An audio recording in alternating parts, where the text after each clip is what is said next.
Bismillahirrahmanirrahim. Assalamu alaikum dear students. I am Kaisar Israr and you are watching our YouTube channel Al Wajid Academy of Sciences. If you are new on our channel then please subscribe our channel and press the bell icon. Bismillahirrahmanirrahim. आज के lecture में हम discuss करेंगे numerical problem 1.8 को। और 1.8 numerical जो है इसमें हमें जो डाटा गिवन है वो हमने आपके सामने यहाँ पे लिख दिया है, जिसमें हमें ये बात बताई गई है कि जो स्पीड ऑफ द वेव है वो दो बातों पे डिपेंड करती है। नंबर वन डेंसिटी पे और number two modulus of elasticity of the medium पे। अब वो कैसे डिपेंड कर रही है ये मैंने लास्ट टाइम भी आपको ये बात बताई थी कि जब हमें इस बारे में मालूम नहीं होता कि वो डायरेक्ट रिलेशन है या इनडायरेक्ट रिलेशन है, तो ऐसा जैसे ही हमारे सामने इस तरह की कोई भी सिचुएशन डेवलप हो जाएगी तो हम क्या करेंगे, अगली चीज़ को एक्सपोनेंट्स की फॉर्म में लिख देते हैं ताकि डायमेंशन एनालिसिस के बाद हमारे सामने ये बात आया हो जाए कि ये डायरेक्ट रिलेशन था या फिर इनडायरेक्ट रिलेशन था। तो आज के इस न्यूमेरिकल प्रॉब्लम के अंदर जो हमें डाटा गिवन है वो जस्ट ये है कि जो स्पीड ऑफ द वेव है वो डिपेंड कर रही है रो पे और ई के ऊपर। ठीक, तो जब नहीं पता तो हम इसको लिखेंगे पावर्स में। हम लिखते हैं rho raise to power a and modulus of elasticity E raise to power b. अब हम क्या करेंगे, मैंने वही भी बताया था कि प्रोपोर्शनलिटी को जैसे ही हम ख़त्म करते हैं और इक्वलिटी में चेंज करते हैं तो यहाँ पे सामने जो है हमारे पास एक आ जाएगा कांस्टेंट, और कांस्टेंट के बाद आगे वैल्यूज़ एज इट इज़ रहेंगी rho raise to power a and E की पावर बी, और ये बनेगी इक्वेशन नंबर 1। अब क्या करेंगे, जैसे हमने लास्ट टाइम किया था, हमने ये कहा था कि पूरी की पूरी इक्वेशन नंबर 1 को हम क्या करेंगे, कन्वर्ट करते जाएंगे उनको उनकी रिस्पेक्टिव डायमेंशंस में। तो यहाँ पे भी वही जुमला ऐड करेंगे, हम लिखेंगे converting converting equation number 1 converting equation number 1 into their into their respective dimensions into their respective dimensions dimensions. इसका मतलब हमने क्या करना है, उनको उनकी रिस्पेक्टिव डायमेंशंस में कन्वर्ट कर देना है। नंबर 1, सबसे पहले हमारे पास जो गिवन है वो है स्पीड, और स्पीड का यूनिट जो होता है वो होता है मीटर पर सेकंड। अब जब आपको एक बात मालूम है कि स्पीड जो है उसका यूनिट होता है मीटर पर सेकंड, तो डायमेंशन क्या बनेगी, मीटर है तो लेंथ होगी, सेकंड है तो टाइम होगा, और टी के ऊपर इनवर्स आ जाएगा। तो मैं यहाँ पे डायरेक्टली उसको कन्वर्ट करने वाला हूँ उसकी डायमेंशन में। It means that L T minus 1 is basically the dimension of speed which will becomes equals to constant. फिर बता रहा हूँ कि कांस्टेंट से रिलेटेड हमारे पास कोई डाटा डायमेंशन एनालिसिस से मालूम नहीं किया जा सकता, अखज़ नहीं कर सकते, इसलिए हमने उसको छोड़ दिया। आगे है रो मतलब डेंसिटी। डेंसिटी का फार्मूला आप जानते हैं, डेंसिटी का फार्मूला होता है mass per unit volume. It means that mass होता है किलोग्राम में और वॉल्यूम होता है मीटर का क्यूब। तो मैं यहाँ पे डायरेक्ट डायमेंशंस को भी पुट कर सकता हूँ। वो कैसे, वो इस तरह कि किलोग्राम एज इट इज़ रहेगा, जबकि मीटर का क्यूब ऊपर जाने पर मीटर इनवर्स क्यूब में कन्वर्ट हो चुका होगा, which will becomes equals to. तो किलोग्राम की डायमेंशन होती है कैपिटल एम, लास्ट टाइम भी डिस्कस कर चुके हैं। और दूसरा नंबर है मीटर का, तो मीटर लेंथ होती है और एल का इनवर्स क्यूब आ जाएगा, तो ये दरअसल रो यानी डेंसिटी की डायमेंशन होगी। तो मैं डेंसिटी की जो डायमेंशन होगी उसको डायरेक्टली यहाँ पे पुट करूँगा, L into M into L inverse cube, और उसकी जो भी पावर है उसको लिख देंगे। अगली जो चीज़ है वो है मॉडुलस ऑफ इलास्टिसिटी। इसके बारे में आपको पता होना बहुत ज़रूरी है। मॉडुलस ऑफ इलास्टिसिटी है, जैसे आपने कुछ टर्म्स जो हैं वो 9th में भी पढ़ चुके होंगे आप। और मॉडुलस ऑफ इलास्टिसिटी में जो सबसे ज़्यादा इंपॉर्टेंट आपने पढ़ा होगा वो होगा यंग्स मॉडुलस। यंग्स मॉडुलस के बारे में आप ये कहते हैं कि वो बराबर होता है force per unit area divided by change in length over original length. Unit भी आपने डिस्कस किया होता है। मॉडुलस ऑफ इलास्टिसिटी जो होता है उसका जो यूनिट होता है वो होता है न्यूटन इनवर्स मीटर का स्क्वायर। तो आप क्या करेंगे, अब इसको मुकम्मल तौर पे कन्वर्ट करेंगे उनके बेस यूनिट्स के अंदर। अब न्यूटन है तो न्यूटन जो है उसको भी मज़ीद कन्वर्ट किया जाएगा। कैसे किया जाएगा, न्यूटन्स के सेकंड लॉ के मुताबिक F इज़ इक्वल टू होता है एम ए। अब फोर्स जो है वो होती है न्यूटन, मैस होता है किलोग्राम में, एक्सेलरेशन होता है मीटर पर second square. It means that जहाँ पे न्यूटन होगा वहाँ पे आप ये किलोग्राम मीटर पर सेकंड स्क्वायर लगा सकते हैं।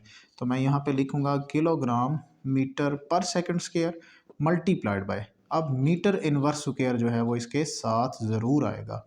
अगर इकट्ठा करेंगे तो ये मेरे पास बनेगा किलोग्राम मीटर की पावर 1 है और ये मीटर की पावर है -2। तो हम जब इकट्ठा करेंगे इनको तो ये बनेगा मीटर की पावर -1 इंटू बनेगा सेकेंड इनवर्स स्क्वायर। तो मैं क्या करूँगा, मैं डायरेक्ट ई यानी मॉडुलस ऑफ इलास्टिसिटी की जगह पे उसकी डायमेंशन को पुट कर सकता हूँ, और उसकी डायमेंशन क्या होगी, किलोग्राम की जगह पे एम आ जाएगा, मीटर की जगह पे एल और इसका इन्वर्स, और सेकंड की जगह पे टाइम और इसका inverse square. It means that मैं डायरेक्ट क्या कर सकता हूँ, मॉडुलस ऑफ इलास्टिसिटी की जगह पे उसकी dimension M L inverse T inverse square जो है उसको पुट कर देता हूँ। तो मैं यहाँ पे पुट करने जा रहा हूँ M into L inverse and T inverse square, और उसकी जो भी पावर होगी उसको हमने मेंशन कर देना है। तो यहाँ पे हमने लिख दिया, और उसके बाद हम क्या करेंगे, इनको इकट्ठा करेंगे। इकट्ठा करने से पहले लास्ट टाइम भी हमने एक चीज़ देखी थी, जो चीज़ मिसिंग होती है उसको उसकी पावर ज़ीरो में लिख के हम वहाँ पे छोड़ देते हैं। फॉर एग्ज़ाम्पल यहाँ पे जो चीज़ मिसिंग है वो है एम, तो मैं क्या करूँगा, मैं यहाँ पे अलग अलग डायमेंशंस लिखने जा रहा हूँ। तो एम की पावर ज़ीरो लिखूँगा, एल को मैं अलग कर दूंगा क्योंकि एल रेज टू पावर 1 है, और यहाँ पे टी की पावर -1 मौजूद है, इज इक्वल्स टू, आगे आ जाएगा कांस्टेंट मल्टीप्लाइड बाय जो भी एम की पावर होगी उसको इकट्ठा करके लिखेंगे।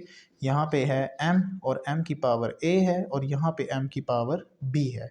जब मल्टीप्लिकेशन में बेस एक जैसी होती हैं, पावर्स ऐड हो जाती हैं, it means that a plus b आ चुका होगा। उसके बाद एल की बारी आई, तो एल जो है वो है इनवर्स 3 और होल पावर ए है। इट मीन्स दैट ये बनती है, इकट्ठी करें तो बनती है -3a, और यहाँ पे बनता है -b, क्योंकि b जो है वो -1 से मल्टीप्लाई होगा। तो मैं जब एल को वो यानी उसके एक्सपोनेंट्स को इकट्ठा करूँगा तो वो बनेगा -3a एंड -b, और आखिरी चीज़ जो है वो है t, और मेरे पास यहाँ पे जो t की पावर बनती है वो बनती है -2b। अब मैं क्या करूँगा, आखिरी स्टेप होगा हमारे पास कंपैरिजन का, तो मैं यहाँ पे जस्ट कंपैरिजन ही लिखता हूँ, कंपैरिजन। ठीक है, आप यहाँ पे वो जुमला भी लिख सकते हैं जो हमने लास्ट टाइम कॉपी किया था। हमने कहा था कि कंपेयरिंग देयर डायमेंशंस, ठीक है, उनकी डायमेंशंस को कंपेयर करें। तो यहाँ पे हम अलग अलग डायमेंशंस को कंपेयर करने जा रहे हैं। एम की power zero left hand side में है, और राइट हैंड साइड में जो भी चीज़ मौजूद है वो है एम की पावर ए प्लस बी। दरमियान में लाइन लगा देंगे, फिर लिखेंगे एल, और एल की पावर वहाँ पे क्योंकि 1 है तो 1 लिखें या ना लिखें कोई फ़र्क नहीं पड़ता। यहाँ पे जो एल मौजूद है उसकी पावर वो यानी उसके एक्सपोनेंट्स -3a और -b वो इकट्ठे कर देंगे, और आखिरी चीज़ वहाँ पे जो t की पावर है वो है t की पावर -1, और जो यहाँ पे मौजूद है उसको इकट्ठा कर देंगे, वो है t की पावर -2b। अब कंपैरिजन में ये होगा कि यहाँ पे ज़ीरो बराबर आ जाएगा a प्लस बी के, यहाँ से आ जाएगा 1 is equals to -3a minus B के, और यहाँ पे -1 जो होगा वो बराबर होगा -2b के। तो यहाँ से b की वैल्यू निकालना आसान, माइनस माइनस से कैंसिल, टू मल्टीप्लाई उधर जाएगा तो डिवाइड। तो आपके पास b का तो आंसर आ चुका है। जो आंसर आ चुका है तो आप गौर से इक्वेशन नंबर 1 में देख लेंगे, बी चाहिए और ए चाहिए। इट मीन्स दैट बी की वैल्यू इन दोनों इक्वेशंस में से किसी में भी पुट कर सकते हैं ताकि आपके पास ए की वैल्यू आ सके, और आसानी इसमें है कि हम बी का जो भी आंसर है उसे इस इक्वेशन यानी a plus b is equals to zero में पुट कर दें। तो zero is equals to a as it is, but b की जगह पे आ जाएगा +1/2। जैसे ही +1/2 शिफ्ट करेंगे तो वो कन्वर्ट हो जाएगा -1/2 इज इक्वल्स टू ए में। अब आपके पास ए जो है उसका भी आंसर आ चुका है। इसके बाद करना हमने ये होता है कि जैसे ही हमारे पास ए और बी की वैल्यूज़ आ जाती हैं, उन दोनों वैल्यूज़ को हम इक्वेशन नंबर 1 में पुट कर देते हैं, और इक्वेशन नंबर 1 में पुट करने के बाद हम उसको इक्वेशन को मुकम्मल कर लेंगे। कैसे, हम लिखेंगे इक्वेशन नंबर 1 बिकम्स, इक्वेशन 1 क्या थी, वो थी v इज़ इक्वल्स टू, हमारे सामने था कांस्टेंट मल्टीप्लाइड बाय, आगे लिखा हुआ है रो, और रो की पावर है a, और हमारे पास जो a का आंसर आ चुका है वो है -1/2, जबकि मॉडुलस ऑफ इलास्टिसिटी e की पावर जो है वो थी b, और बी जो है मेरे पास उसका आंसर आ चुका है 1/2, which will also becomes equals to constant multiplied by, मैं इसको लिख सकता हूँ ई डिवाइडेड बाय रो, और इन दोनों की जो होल पावर है वो आ जाएगी +1/2। मज़ीद सॉल्व करेंगे तो लिखेंगे कांस्टेंट और ई डिवाइडेड बाय रो, और उसका हमारे पास क्या आ जाएगा, अंडर रूट। तो यहाँ तक हमारा न्यूमेरिकल प्रॉब्लम जो है वो सॉल्व हो चुका है। तो इंशाल्लाह नेक्स्ट लेक्चर्स के अंदर अगर इससे रिलेटेड और भी कुछ न्यूमेरिकल प्रॉब्लम्स हुए तो हम इंशाल्लाह ज़रूर सॉल्व करेंगे। और अगर आपको कोई भी प्रॉब्लम होता है तो आप कमेंट सेक्शन में हमसे इस बारे में पूछ सकते हैं। तब तक के लिए हमें दीजिए इजाज़त। अल्लाह निगहबान।